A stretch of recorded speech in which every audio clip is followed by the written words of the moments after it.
मकर रेखा पर आए रवि, शुभो पर्व महान। गंगा देव दान से मिटे पाप तिमिर अज्ञान।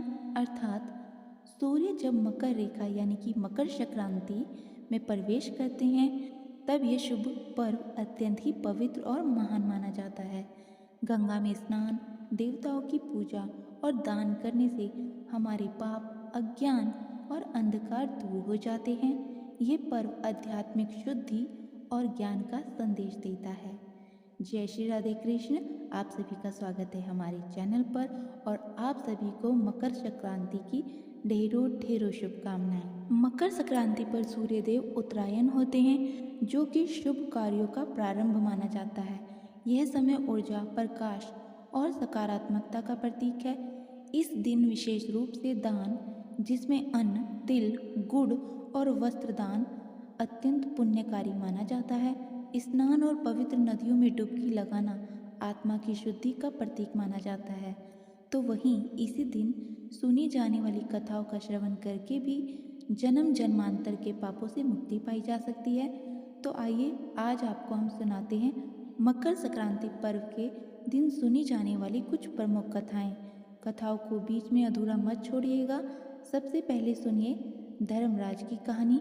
कथा के अनुसार किसी गांव में एक बुढ़िया रहती थी। वह बहुत नियम धर्म से, श्रद्धा भाव से व्रत रखा करती थी। एक दिन भगवान के घर से यमदूत उसे लेने आ गए। उसका अंतकाल आ गया था। तब वह उनके साथ चल पड़ी। चलते चलते एक गहरी नदी आई तो यमदूत कहने लगे कि माई, तुमने गोदान किया हुआ है या नहीं। तो बुढ़िया ने उन यमदूतों की बात सुनकर मन में श्रद्धा से गौ माता का ध्यान किया। ध्यान करते ही गौ माता तुरंत उनके सामने आ गई। तब बुढ़िया उन गौ माता की पूंछ पकड़कर नदी पार कर गई। फिर यमदूतों के साथ आगे बढ़ी तो मार्ग में काले कुत्ते आ गए। यमदूत फिर से कहने लगे, बूढ़ी माई, कुत्तों को खाना दिया था। अब बूढ़ी माई ने मन ही मन कुत्तों का ध्यान किया तो वे रास्ते से चले गए। अब बुढ़िया माई फिर से आगे बढ़ने लगी तो रास्ते में कौवे ने उसके सिर में चोंच मारनी शुरू कर दी, जिसे देखकर यमदूत कहने लगे कि ब्राह्मण की बेटी के सिर में तेल लगाया था कि नहीं। लगाया था। बुढ़िया ने ब्राह्मण की बेटी का ध्यान किया तो कौवे ने चोंच मारनी बंद कर दी। कुछ और आगे बढ़े। आगे बढ़ने पर बुढ़िया माई के पैर में कांटे चुभने लगे। यमदूत कहने लगे कि बूढ़ी माई, कुछ खड़ाऊ आदि का दान किया था या नहीं। तो बुढ़िया माई ने सदा अपना जीवन सत्य कर्म में ही बिताया था। दान, पुण्य इत्यादि बहुत किया था। तो बुढ़िया माई ने खड़ाऊ का ध्यान किया तो खड़ाऊ उसके पैरों में आ गई। उन्हीं खड़ाऊ को पहनकर बुढ़िया माई आगे बढ़ने लगी और अब उनके पैरों में कांटे चुभना बंद हो गए। अब बुढ़िया माई आगे बढ़ी तो चित्रगुप्त जी ने यमराज से कहा कि आप किसे लेकर आए हैं। तब यमराज जी कहने लगे कि बुढ़िया ने दान पुण्य तो बहुत किए हैं, लेकिन धर्मराज जी का कुछ नहीं किया, इसलिए अब इसके आगे के द्वार इसके लिए बंद है। सारी बातें सुनने के बाद बुढ़िया माई कहने लगी कि आप मुझे सिर्फ 7 दिन के लिए वापस धरती पर भेज दो। मैं धर्मराज जी का व्रत और उद्यापन करके वापस आ जाऊंगी। बुढ़िया माई वापस धरती पर अपने गांव में आ गई और गांव वालों ने उसे भूतनी समझकर अपने दरवाजे बंद कर दिए। वह जब अपने घर गई तो उसकी बहू बेटे ने भी दरवाजे बंद कर दिए और घर के अंदर बैठ गए, जिसे देखकर बुढ़िया माई कहने लगी कि मैं भूतनी नहीं हूँ, मैं तो धर्मराज जी की आज्ञा से वापस धरती पर केवल 7 दिनों के लिए ही आई हूँ। इन 7 दिनों में धर्मराज जी का व्रत और उद्यापन करूँगी, जिससे मुझे परलोक में जगह मिल जाएगी। बुढ़िया माई की बातों से आश्वस्त होकर बेटे बहू उसके लिए पूजा करने लगे। सारी सामग्री एकत्रित की, लेकिन जब बुढ़िया माई कहानी कहने लगी तब वह हुंकारा नहीं भरते, जिससे बूढ़ी माई फिर अपनी पड़ोसन के पास गई और उसे धर्मराज जी की कहानी सुनाई। पड़ोसन ने कहानी सुनते समय हुंकारा भरा। 7 दिन की पूजा, व्रत और उद्यापन के बाद धर्मराज जी बुढ़िया माई को लेने के लिए वापस विमान भेजते हैं। स्वर्ग का विमान देखकर उसके बेटे बहू के साथ सारे गांव वाले भी स्वर्ग जाने को तैयार हो गए, जिसे देखकर बूढ़ी माई कहने लगी कि तुम सब कहाँ तैयार हो रहे हो, मेरी कहानी तो केवल मेरी पड़ोसन ने सुनी है, इसीलिए वही साथ जाएगी। सारे गांव वाले बूढ़ी माई से धर्मराज जी की कहानी सुनाने का आग्रह करने लगे। तब बूढ़ी माई ने उन्हें कहानी सुना दी। कहानी सुनाने के बाद सारे गांव वाले उसी विमान में बैठकर बूढ़ी माई के साथ स्वर्गलोक को चले गए। तब धर्मराज जी कहने लगे कि मैंने विमान तो केवल बूढ़ी माई को लाने के लिए भेजा था। तब बूढ़ी माई ने उन्हें बताया कि हे धर्मराज जी, मैंने जो भी पुण्य किए हैं उसमें से आधा भाग आप गांव वालों को भी दे दीजिए। इस तरह से बूढ़ी माई से प्रसन्न होकर धर्मराज जी ने गांव वासियों को भी स्वर्ग में जगह दे दी। हे धर्मराज महाराज जी, जैसे आपने बूढ़ी माई के साथ सभी गांव वालों को भी स्वर्ग में जगह दी, उसी तरह से हमें भी देना। ये कहानी सुनकर हुंकारा भरने वालों को भी और कहानी कहने वालों को भी जगह देना। प्रेम से बोलिए धर्मराज महाराज की जय, यमराज महाराज की जय। अब सुनिए पोपाबाई की कहानी। किसी गांव में एक भाई बहन रहा करते थे। भाई का तो विवाह हो गया था, लेकिन उसकी बहन का विवाह नहीं हुआ था। बहन का नाम पोपाबाई था। पोपाबाई हमेशा व्रत और नियम किया करती थी। एक दिन उसके भाई भाभी ने उससे शादी करने के लिए कहा। तब उसने शादी करने से मना कर दिया। अपने भाई भाभी से कहने लगी कि मेरे रहने के लिए आप गांव के बाहर एक झोपड़ी बनवा दो, मैं उसी में रहकर अपना जीवन बिता लूँगी, लेकिन विवाह नहीं करूँगी। फिर वह गांव वालों से कहने लगी कि हे गांव वालों, आप लोग अपने अपने गाय बछड़ों को मेरी झोपड़ी के पास चरने के लिए छोड़ दिया करो। मैं सभी के गाय बछड़ों की देखभाल किया करूँगी। फिर जो भी बचा कुचा खाना हो वो मेरे पास भेज दिया करना, मैं वही खाकर रह लूँगी। इस तरह बहुत से दिन बीत गए।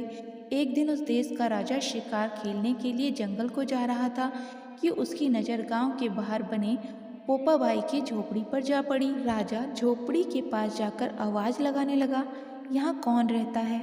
जब कोई भी उत्तर नहीं मिला तो झोपड़ी के दरवाजे को ही खटखटाने लगा। खटखटाने की आवाज़ सुनकर पोपाबाई ने अंदर से ही पूछा, बाहर कौन है? बार बार दरवाज़ा क्यों खटखटा रहे हो? क्या कोई काम है?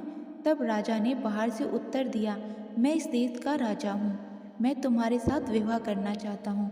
सुनकर पोपाबाई कहने लगी, अपने महल को लौट जाओ, मैं पराये पुरुष का मुंह नहीं देखती। लेकिन राजा ने उसकी बात पर ध्यान नहीं दिया और वह बलपूर्वक पोपाबाई को उठाकर अपने घोड़े पर बिठाकर अपने महल की ओर चल पड़ा।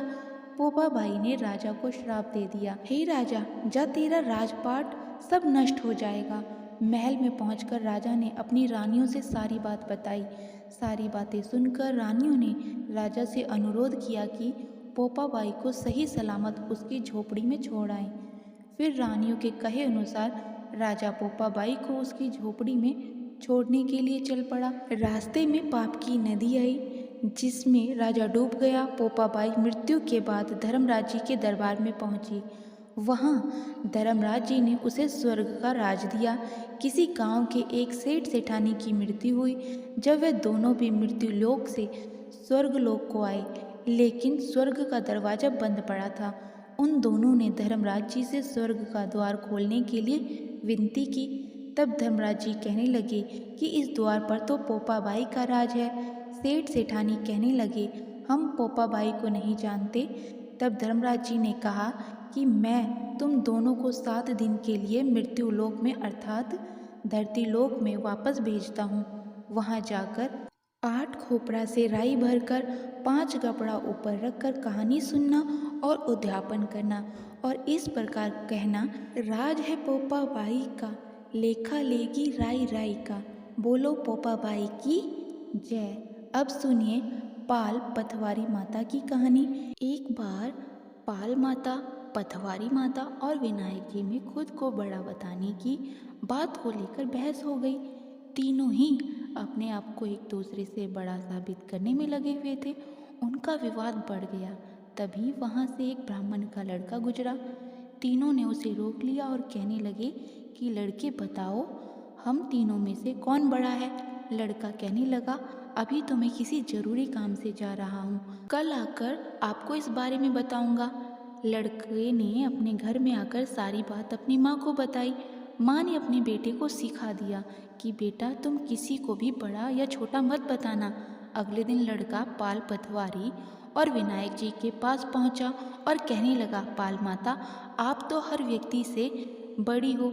सभी व्यक्ति आते हैं, स्नान करते हैं, ध्यान करते हैं और जाते समय आपको पैर की ठोकर देकर जाते हैं, फिर भी आप किसी पर नाराज नहीं होती। फिर पटवारी माता से कहने लगा, पटवारी माता आप भी बड़ी हो, क्योंकि कोई भी व्यक्ति कितने भी तीर्थ कर ले, धर्म ध्यान कर्म कर ले, पर वापस आने पर आपकी पूजा किए बिना उसका कार्य पूरा नहीं होता। फिर लड़के ने गणेश जी से यानी कि विनायक जी से कहा कि प्रभु आप भी बड़े हैं, क्योंकि आप सभी देवताओं से पहले पूजनीय हैं। आपका ध्यान किए बिना कोई भी काम सिद्ध नहीं होता। लड़के की बातों को सुनकर तीनों प्रसन्न हो गए और कहने लगे, लड़के तूने तो अपनी चतुराई से हम तीनों को ही बड़ा बना दिया। हमारा आशीर्वाद सदा तेरे साथ रहेगा। ऐसा कहकर उन्होंने जौ के कुछ दाने लड़के को दे दिए। लड़का सोचने लगा, यह तो घाटे का सौदा रहा। इतना अच्छा न्याय किया, अपना समय भी बर्बाद किया और बदले में मिला क्या? जौ के दाने। लड़का घर पहुंचा और बेमन से जौ वाला अंगोछा कोने में रख दिया। माँ अंगोछा समेटने लगी तो उसमें से जौ के दाने की जगह चमचमाते हीरे मोती गिरने लगे। माँ हैरान हो गई। लड़के से पूछा तो बेटे ने सारी बात बता दी। सुनकर माँ बेटी को खुशी का ठिकाना ही ना रहा। दोनों बहुत खुश हुए और आनंद से रहने लगे।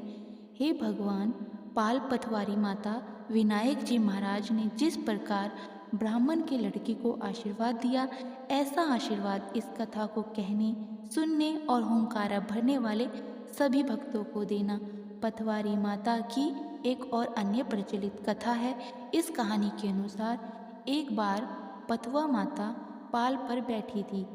तभी दो व्यापारी यहाँ पर आए। उनमें से एक के पास गाड़ी में नमक था और दूसरे के पास चीनी। पटवारी माता ने दोनों से पूछा कि तुम्हारे पास क्या है? दोनों ने सोचा पटवारी माता कहीं उनसे मांग ना ले, इसलिए झूठ बोल दिया। चीनी के व्यापारी ने कहा, मेरे पास नमक है, और जिसके पास नमक था वो कहने लगा, मेरे पास चीनी है। ऐसा कहकर दोनों वहाँ से चले गए। थोड़ा आगे चलने के बाद दोनों ने जब अपना सामान देखा तो वह हैरान रह गए। जिस व्यापारी के पास चीनी थी वह नमक में बदल गई और जिस व्यापारी के पास नमक था वह चीनी में बदल गया। ये देखकर दोनों व्यापारी एक दूसरे से झगड़ा करने लगे, एक दूसरे पर अपना सामान बदलने का आरोप लगाने लगे। तभी वहाँ पर एक व्यक्ति आया। उसने झगड़े का कारण पूछा। तब व्यापारियों ने सारी बात बता दी। उस व्यक्ति ने पूछा, क्या रास्ते में तुम्हें कोई मिला था? तब उन्होंने बताया कि पाल पर एक पटवारी नाम की बुढ़िया मिली थी। इस पर वह व्यक्ति कहने लगा कि यह उस बुढ़िया का ही काम है, तुम उसी के पास जाओ, तुम्हारा समाधान वही होगा। दोनों को एहसास हुआ कि हमने झूठ बोला था, शायद इसीलिए हमारे साथ ऐसा हुआ है। फिर दोनों व्यापारी पटवारी के पास गए और कहने लगे, पटवारी माता, हमने आपसे झूठ बोला, हमें क्षमा कर दो। हमारा सामान जैसा था पहले वैसा ही कर दो। पटवारी माता ने फिर दोनों को क्षमा कर दिया और उनका सामान वापस जैसे पहला था वैसा ही हो गया। प्रेम से बोलिए पटवारी माता की जय। अब सुनिए राई बाई की कहानी। एक बार दो माँ बेटियाँ थीं। बेटी का नाम राई था। वह बहुत सुंदर और सुशील थी और भगवान कृष्ण की बड़ी सच्ची और पक्की भक्त थी। एक बार भगवान कृष्ण उसकी परीक्षा लेने के लिए डासरिया बेचने वाले बनकर आए और आवाज़ देने लगे। राई अपनी माँ से कहने लगी, माँ मुझे भी डासरिया चाहिए। माँ बोली, मैं पैसे कहाँ से लाऊं? बाजरी पड़ी है, वह ले जा। बाजरी के भगवान ने फूंक मारी तो फूस उड़कर राई की आंख में लग गई। राई जोर जोर से रोने लगी। भगवान वहाँ से अंतर्ध्यान हो गए। फिर वैद्य का रूप धारण करके वहाँ आए और आवाज़ देने लगे। राई की माँ बाहर आई और बोली, वैद्य जी, मेरी बेटी की आंख में फूस गिर गया है, उसे निकाल दो। वैद्य बने भगवान बोले कि माँ, मैं अगर फूस निकालूं तो उसका विवाह मेरे साथ करना पड़ेगा। राई की माँ तैयार हो गई, सगाई कर दी। कार्तिक शुक्ल 11 के दिन विवाह निश्चित हो गया। अब माँ सोचने लगी कि बेटी को मैं क्या दूंगी। सोने की दुकान पर जाकर बोली कि मेरी राई के लिए लौंग और बिछिया गढ़ दे। सुनार कहने लगा, मेरे पास समय नहीं है, मैं तो कृष्ण भगवान के लिए गहने गढ़ रहा हूँ। हलवाई और बनिया जहाँ पर भी वह गई उसका वही जवाब मिला। फिर माँ घर आ गई। अब करे तो क्या करे। जब वह घर आई तो उसकी झोपड़ी जो टूटी फूटी थी एक सुंदर महल में बदल गई थी। आनंद हो गया, ठाठ से विवाह की तैयारियां होने लगी। फिर भगवान बारात लेकर पधारे। माँ ने खूब ठाठ से राई का विवाह भगवान कृष्ण के साथ करा दिया। भगवान कृष्ण राई को लेकर द्वारका गए तो राई के महल में ही रहने लगे। दूसरी रानियां चिढ़ने लगी। सावन में राई पीहर गई। भगवान ने सोचा राई के तीज भेजूं। 7 जरी के बेस और 5 सोने के गुट्टे रख दिए। 2 हंसों को बुलाया और कहने लगे, सीधे राई के पीहर जाना, कहीं रुकना मत। राधा रुक्मणी को पता चला तो उन्होंने हंसों को अपने महल में बुलाकर कहा कि थोड़े मोती चुग लो। हंस वहीं आ गए और मोती चुगने लगे। उधर राधा और रुक्मणी ने सारा सामान निकालकर उसमें फटे पुराने कपड़े और 5 कांटे बांधकर रख दिए और वह पोटली वापस हंसों को दे दी। हंस मोती चुगकर सामान लेकर राई के पास पहुंच गए। राई खुशी से नाचने लगी। जैसे कि पोटली खोली, 5 उंगलियों में 5 कांटे चुभ गए। राई बहुत दुखी हुई। सावन खत्म हुआ तो भगवान लेने आए। राई भगवान से बोली, नहीं भगवान आए तो राई दूर दूर हो जाए। भगवान ने सोचा कोई बात नहीं। राई फिर भी ना बोले। इतने पर भी भगवान को अपने महल में ही जिमाती, भोजन में दही जरूर देती। एक दिन भगवान बिल्लो गाना के दही खा गए। अब राई दही कहाँ से रखे। भगवान गुजरी बनकर दही बेचने के लिए आ गए। राई नीचे जाकर बोली, थोड़ा दही दे दो। गुजरी रूपी भगवान कहने लगे, राई तुम उदास क्यों हो, हमने सुना आप भगवान से नाराज हैं। राई बोली, तुझे क्या मतलब, तू जा। तो गुजरी रूपी भगवान बोले, हम सहेली जैसी हैं ना, तो अपनी मन की बात कह दो, मैं किसी से नहीं कहूँगी। राई ने सारी बात कह दी। सुनते ही भगवान को अचंभा हुआ और वे असली रूप में आ गए और बोले, ये कैसे हुआ, मैंने तो जरी के बेस और सोने के गुट्टे भेजे थे। भगवान ने हंसों को बुलाकर उनसे पूछा कि तुम रास्ते में कहीं रुके तो नहीं। हंस बोले, राधा रुक्मणी के महल में रुके थे और कहीं नहीं रुके। भगवान ने फिर राधा रुक्मणी को बुलाया और पूछा कि आपने ऐसा क्यों किया। तब वह बोली, आप हमारे महल में नहीं पधारे, इसीलिए हमने नाराज होकर ऐसा किया।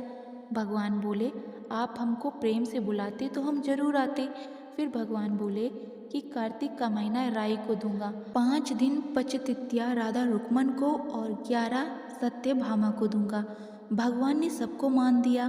हे भगवान, राधा रुक्मन राई को मान दिया, जैसे वैसा सबको देना। घटती को पूरी कर जो, पूरी का प्रण छोड़ जो, भूल चूक माफ कर जो, बोलिए राई दामोदर भगवान की जय। अब सुनिए धरती माता की कहानी। प्राचीन समय की बात है। एक गांव में एक बुढ़िया माँ और उसका बेटा बेटी रहा करते थे। माँ बहुत गरीब थी। वे मजदूरी करके अपने परिवार का पेट भरा करती। धीरे धीरे समय बीतने लगा और बच्चे बड़े होने लगे। बेटी शादी के योग्य हो गई। तब माँ बहुत बूढ़ी हो गई। माँ ने एक दिन अपने बेटे से कहा कि बेटा, तेरी बहन शादी के लायक हो गई है, इसीलिए तेरे जैसा घर वर देखकर उसकी शादी कर देना। ऐसा कहकर बूढ़ी माँ तो कुछ दिनों के बाद मर गई। उसका भाई गांव-गांव में घूमा लेकिन अपनी बहन के लायक पति नहीं ढूंढ पाया। वे पूरे गांव घूम घूम कर थक गया और एक दिन सोचने लगा कि मेरे जैसा तो इस दुनिया में कोई है ही नहीं, इसलिए मैं ही इसके साथ शादी कर लेता हूँ। ऐसा सोचकर वह चुनरी और शादी के लिए सब सामान ले आया। तब उसकी बहन ने पूछा कि भाई, तुम यह सब सामान क्यों लेकर आए हो। तब भाई कहने लगा कि बहन, ये सब सामान तुम्हारी शादी के लिए लेकर आया हूँ। गांव वालों ने बहन से कहा कि तुम्हारा भाई तो तुमसे शादी करने वाला है। तब बहन ने जाकर अपने भाई से पूछा कि भाई, आप मेरी शादी किससे करा रहे हो। इस पर भाई ने कोई उत्तर नहीं दिया। तब बहन सारी बात समझ गई।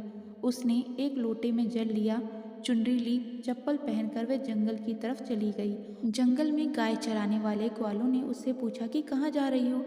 तब वह कुछ नहीं बोली। वन में जाकर वह धरती माता को पुकारने लगी और बोली, हे धरती माता, अब आप ही मेरी लाज रखना। वरना बहुत अनर्थ हो जाएगा। वह बोली, मैं क्या करूं? हे धरती माँ, मुझे अपनी गोद में ले लो, नहीं तो अन्याय ही होगा। तभी धरती फटी तो वह बहन ने एक तरफ लोटा, चुनरी और चप्पल रख दिए और वह उस धरती में समाने लगी। इतने में ही दौड़ता हुआ उसका भाई जंगल में उसे ढूंढने के लिए पहुंच गया। उसने ग्वालों से पूछा कि मेरी बहन किधर गई है। तब ग्वालों ने बता दिया कि तुम्हारी बहन किस तरफ गई है। वह बहन को पुकारता हुआ उस तरफ बढ़ने लगा। तभी उसने देखा कि उसकी बहन धरती में समा रही है। यह देखकर वह अपनी बहन को पुकारता हुआ उस तरफ बड़ी तेजी से दौड़ने लगा। जब तक उसकी बहन धरती में समा चुकी थी, केवल थोड़े से ही बाल दिखाई दे रहे थे। वह अपनी बहन के बालों को मुट्ठी में पकड़कर जोर जोर से दहाड़ मारकर रोने लगा। बहन, तू सत्य के लिए धरती माँ की गोद में समा गई। मेरी बुद्धि भ्रष्ट हो गई थी। माँ का वचन निभाने के लिए मेरे जैसा कोई वर नहीं मिला, इसीलिए ऐसा विचार मन में आया। ऐसा कहकर वह भाई जोर जोर से रोने लगा। पर धरती माँ ने सत्य के लिए बेटी को अपनी आप में समा लिया। लड़की के जो बाल बाहर रह गए थे वह दूब बन गए। इसलिए औरतें धरती माता की कहानी सुनती हैं और चुनरी, चप्पल, लोटा, बर्तन में हरी मूंग और लड्डू कुंवारी कन्या को देती हैं। जो भी धरती माता की इस कहानी को सुनता है, धरती माता सदा उसको सुखी रखती है। हे धरती माता की इस कहानी कहने, सुनने और हुंकारा भरने वाले सभी भक्तों को सुखी रखना। बोलिए धरती माता की जय। अब सुनिए सूरज भगवान की कहानी, जो कि रविवार के दिन सुनी जाती है। रविवार व्रत की पौराणिक कथा के अनुसार प्राचीन काल में एक बुढ़िया माई रहती थी। वह नियमित रूप से रविवार का व्रत किया करती। रविवार के दिन सूर्योदय से पहले उठकर वह बुढ़िया स्नान आदि से निर्वृत्त होकर अपने घर को, आंगन को गोबर से लीप कर स्वच्छ करती और उसके बाद सूर्य भगवान की पूजा करते हुए रविवार व्रत कथा सुनकर सूर्य भगवान को भोग लगाकर दिन में एक समय भोजन किया करती। सूर्य भगवान की कृपा से बुढ़िया माँ को किसी प्रकार की कोई चिंता नहीं थी और कोई कष्ट नहीं था। धीरे धीरे उसका घर धन धान्य से भर रहा था। उस बुढ़िया माई को सुखी होते देखकर उसकी पड़ोसन उससे जलने लगी। बुढ़िया माई ने कोई गाय नहीं पाल रखी थी, इसलिए वह अपनी पड़ोसन के आंगन में से बंधी हुई गाय का गोबर लाती थी। पड़ोसन ने एक दिन कुछ सोचकर अपनी गाय को घर के भीतर बांध दिया। रविवार को गोबर ना मिलने पर बुढ़िया अपना आंगन लीप नहीं सकी। आंगन लीप ना पाने के कारण उस बुढ़िया ने उस दिन सूर्य भगवान को भोग भी नहीं लगाया और खुद भी भोजन नहीं किया। सूर्यास्त होने पर बुढ़िया भूख प्यास से सो गई। प्रातःकाल सूर्योदय से पहले उस बुढ़िया की आंख खुली तो वह अपने घर के आंगन में सुंदर गाय और बछड़े को देखकर हैरान हो गई। गाय को आंगन में बांधकर उसने जल्दी से उसे चारा लाकर खिलाया। पड़ोसन ने उस बुढ़िया के आंगन में बंधी सुंदर गाय और बछड़े को देखा तो वह उससे और भी अधिक जलने लगी। तभी गाय ने सोने का गोबर कर दिया। गोबर देखते ही पड़ोसन की आंखें फटी की फटी रह गईं। पड़ोसन ने उस बुढ़िया को आसपास ना पाकर तुरंत उस सोने के गोबर को उठाया और अपने घर में ले गई और अपनी गाय का साधारण गोबर वहां पर रखाई। सोने के गोबर से पड़ोसन कुछ ही दिनों में धनवान हो गई। गाय हर दिन सूर्योदय से पहले सोने का गोबर किया करती और बुढ़िया के उठने से पहले ही वह चालाक पड़ोसन उस गोबर को उठाकर ले जाया करती और बहुत दिनों तक ऐसा ही चलता रहा। बुढ़िया को सोने के गोबर के बारे में कुछ भी नहीं पता चला। बुढ़िया पहले ही की तरह हर रविवार को भगवान सूर्यदेव का व्रत करती रही और कथा सुनती रही। लेकिन सूर्य भगवान को जब पड़ोसन की चालाकी का पता चला तब उन्होंने एक दिन जोर से बहुत तेज आंधी चलाई। आंधी का प्रकोप देखकर बुढ़िया ने गाय को घर के भीतर बांध दिया। सुबह उठकर बुढ़िया ने घर के अंदर सोने का गोबर देखा तो उसे बड़ा आश्चर्य हुआ। उस दिन के बाद से बुढ़िया गाय को अंदर ही बांधने लगी। सोने के गोबर से वह बुढ़िया कुछ ही दिनों में बहुत धनवान हो गई। उस बुढ़िया के धनी होने से पड़ोसन बुरी तरह से जल भुनकर राख हो गई। उसने अपने पति को समझा बुझाकर उस नगर के राजा के पास भेज दिया। सुंदर गाय को देखकर राजा बहुत खुश हुआ। उसने बुढ़िया की गाय अपने महल में बंधवा दी। सुबह जब राजा ने सोने का गोबर देखा तो उसे बड़ा आश्चर्य हुआ और उसके आश्चर्य का कोई ठिकाना ही ना रहा। उधर सूर्य भगवान ने जब भूखी प्यासी बुढ़िया को इस तरह प्रार्थना करते देखा तो उस पर बहुत दया आई।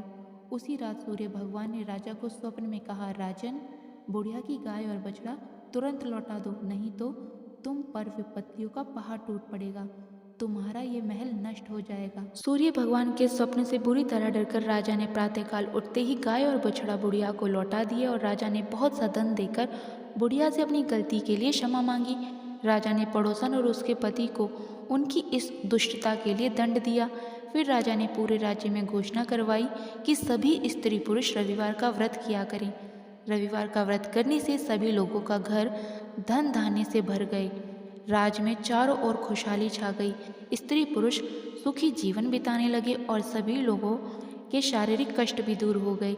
हे सूर्य भगवान, जैसे आपने उस बुढ़िया का घर धन धान्य से भरा, उसी तरह से इस कथा को कहते, सुनते और हुंकारा भरने वाले सभी भक्तों के घर धन धान्य से भरना। प्रेम से बोलिए सूर्य भगवान की जय। अब आप सुनिए गौ माता की कथा। धारणा यह है कि ये कथा एक समय भीष्म पितामह ने युधिष्ठिर महाराज को सुनाई थी। दरअसल भीष्म पितामह का कहना था कि गाय का मूत्र और गोबर इतना गुणवान है कि इससे हर रोग का निवारण हो सकता है। इतना ही नहीं, इसमें माँ लक्ष्मी जी का भी वास होता है, इसलिए इसे बहुत ही शुभ माना जाता है। हमारे हिंदू धर्म में गाय को माता का दर्जा दिया जाता है। कुछ लोग इसे गाय माँ और कुछ गौ माता भी कहते हैं। यहाँ तक कि अगर हम शास्त्रों का इतिहास देखें तो गाय भगवान कृष्ण को बहुत अधिक प्रिय थी, इसीलिए तो वे अपना अधिकतम समय अपनी गौओं के साथ ही बिताया करते थे। एक बार देवी लक्ष्मी जी ने मनोहर रूप यानी बहुत ही अद्भुत रूप धारण करके गौओं के एक झुंड में प्रवेश कर लिया और उनके इस अद्भुत सुंदर रूप को देखकर गौओं ने उनसे पूछा कि देवी आप कौन हैं और कहाँ से आई हैं। गौओं ने यह भी कहा कि आप पृथ्वी की अनुपम सुंदरी लग रही हैं। तब गौओं ने एकदम से कहा कि सच सच बताओ, आखिरकार तुम हो कौन और तुम्हें कहाँ जाना है, तुम यहाँ क्यों आई हो। तब देवी लक्ष्मी जी ने, जो कि एक बहुत ही अद्भुत रूपधारी थी, उन्होंने विनम्रता से गौओं से कहा कि तुम सबका कल्याण हो। असल में मैं इस जगत में अर्थात संसार में लक्ष्मी के नाम से प्रसिद्ध हूँ और सारा जगत मेरी कामना करता है, मुझे पाना चाहता है। मैंने दैत्यों का साथ छोड़ दिया था और इसीलिए वे सदा के लिए नष्ट हो गए, श्रीहीन हो गए। इतना ही नहीं, मेरे आश्रय में रहने के कारण इंद्र, सूर्य, चंद्रमा, विष्णु, वरुण तथा अग्नि आदि सभी देवता सदा के लिए आनंद भोग रहे हैं। इसके बाद देवी लक्ष्मी जी ने कहा कि जिनके शरीर में मैं प्रवेश नहीं करती वे सदैव नष्ट हो जाते हैं और अब मैं तुम्हारे शरीर में ही निवास करना चाहती हूँ। लेकिन इसके बाद भी कथा समाप्त नहीं हुई, क्योंकि गौओं ने भी अभी तक माँ लक्ष्मी जी को अपनाया ही नहीं था। देवी लक्ष्मी जी की इन सारी बातों को सुनने के बाद गौओं ने कहा कि देवी आप बहुत चंचल हो, इसीलिए आप कभी कहीं ठहरती नहीं। इसके अलावा आपका बहुतों के साथ भी एक सा ही संबंध है, इसलिए हमें तुम्हारी इच्छा नहीं है। तुम्हारी जहाँ भी इच्छा हो तुम चली जाओ। तुमने हमसे बात की, इतने में ही हम अपने आप को तुम्हारी कृतज्ञ यानी तुम्हारी आभारी मानती हैं, लेकिन हम तुम्हें अपनाना नहीं चाहती। गौओं के ऐसा कहने पर देवी लक्ष्मी ने कहा कि यह तुम क्या कह रही हो, मैं तो दुर्लभ और सती हूँ, यानी मुझे पाना आसान नहीं है, फिर भी तुम मुझे स्वीकार नहीं कर रही। आखिरकार इसका क्या कारण है। यहाँ तक कि देवता, दानव, मनुष्य आदि सब कठोर तपस्या करके मेरी सेवा का सौभाग्य प्राप्त करते हैं, इसलिए तुम भी मुझे स्वीकार करो। और वैसे भी इस संसार में ऐसा कोई नहीं है जो मेरा अपमान करता हो, सभी मुझे चाहते हैं, सभी मुझे प्राप्त करना चाहते हैं। देवी लक्ष्मी जी की इन बातों को सुनकर सभी गौओं ने कहा कि देवी हम तुम्हारा अपमान या अनादर नहीं कर रहे हैं, बल्कि केवल तुम्हारा त्याग कर रहे हैं, और वह भी सिर्फ इसीलिए कि तुम्हारा मन बहुत चंचल है। तुम कहीं भी जमकर नहीं रहती, यानी एक स्थान पर नहीं ठहरती, इसीलिए अब बातचीत करने से कोई लाभ नहीं, इसीलिए तुम जहाँ जाना चाहती हो जा सकती हो। इस तरह से गौओं ने भी माँ लक्ष्मी जी का त्याग कर दिया, क्योंकि गौओं को पता था कि लक्ष्मी जी कभी किसी एक स्थान पर एक के पास नहीं रहती, बल्कि पूरे संसार में घूमती रहती हैं। फिर भी माँ लक्ष्मी जी ने हार नहीं मानी और इतना सब होने के बाद भी अपनी बात जारी रखी। आखिरकार देवी लक्ष्मी जी ने कहा, गौवो तुम दूसरों का आदर लेने वाली हो, और अगर तुमने मुझे ही त्याग दिया तो सारे जगत में मेरा अनादर होगा। इसीलिए तुम मुझ पर भी अपनी कृपा करो। मैं तो तुम सबसे केवल सम्मान ही चाहती हूँ। तुम लोग सदा सबका कल्याण करने वाली पवित्र और सौभाग्यवती हो, तो मुझे भी बस आज्ञा दो कि तुम्हारे शरीर के किस भाग में निवास करूं। देवी लक्ष्मी जी के इस तरह आग्रह करने पर गौओं ने सोचा कि हर कोई तो देवी लक्ष्मी जी की कामना करता है, उन्हें प्राप्त करना चाहता है, और ये हमारी कामना कर रही हैं, तो गौओं का भी मन बदल गया। तब गौओं ने कहा, हे यशस्विनी, हमें तुम्हारा सम्मान अवश्य ही करना चाहिए, इसलिए अब तुम हमारे गोबर और मूत्र में निवास करो, क्योंकि हमारी ये दोनों वस्तुएं ही परम पवित्र हैं। तब माँ लक्ष्मी जी ने कहा, धन्यवाद और धन्य भाग मेरे, जो तुम लोगों ने मुझ पर अनुग्रह किया, यानी मेरे प्रति इतनी कृपा दिखाई। अब तो मैं ऐसा अवश्य ही करूँगी, मैं सदैव तुम्हारे गोबर और मूत्र में ही निवास करूँगी। सुखदायिनी गोवो अर्थात सुख देने वाली गोवो, तुमने मेरा मान रख लिया, इसलिए तुम्हारा भी कल्याण हो। बस यही कारण है कि गौ माता की इन दो वस्तुओं को लक्ष्मी जी का ही रूप समझा जाता है। पद्म पुराण के अनुसार गाय के मुख में चारों वेदों का निवास है। उनके सिंगोवाल में भगवान विष्णु सदा विराजमान रहते हैं। गाय के उदर में कार्तिकेय, मस्तक में ब्रह्मा जी, ललाट में रुद्र, सींगों के अग्रभाग में इंद्र, दोनों कानों में अश्वनी कुमार, नेत्रों में सूर्य और चंद्र, दांतों में गरुड़, जीवा में सरस्वती, अपान में सारे तीर्थ, मूत्र स्थान में गंगा जी, रोमकूपों में ऋषिगण, पृष्ठभाग में यमराज, दक्षिण पार्श्व में वरुण और कुबेर, वाम पार्श्व में महाबल, यक्ष मुख के भीतर, गंधर्व नासिका के अग्रभाग में, सर्प खुरों के पिछले भाग में अप्सराएं स्थित हैं। भविष्य स्कंद पुराण, ब्रह्मांड पुराण, महाभारत में भी गौ के अग्र प्रत्यंग में देवी देवताओं की स्थिति का वर्णन मिलता है। गौओं का समूह जहाँ बैठकर आराम से सांस लेता है, उस स्थान की न केवल शोभा बढ़ती है, बल्कि वहाँ का सारा पाप ही नष्ट हो जाता है। तीर्थों में स्नान, दान करने से, ब्राह्मणों को भोजन कराने से, व्रत, उपवास और जप, तप और हवन यज्ञ करने से जो पुण्य मिलता है, वही पुण्य गौ को चारा या हरी घास खिलाने से प्राप्त हो जाता है। कहते हैं कि जो मनुष्य प्रातःकाल स्नान करके गौ माता को स्पर्श करता है, वे समस्त पापों से मुक्त हो जाता है।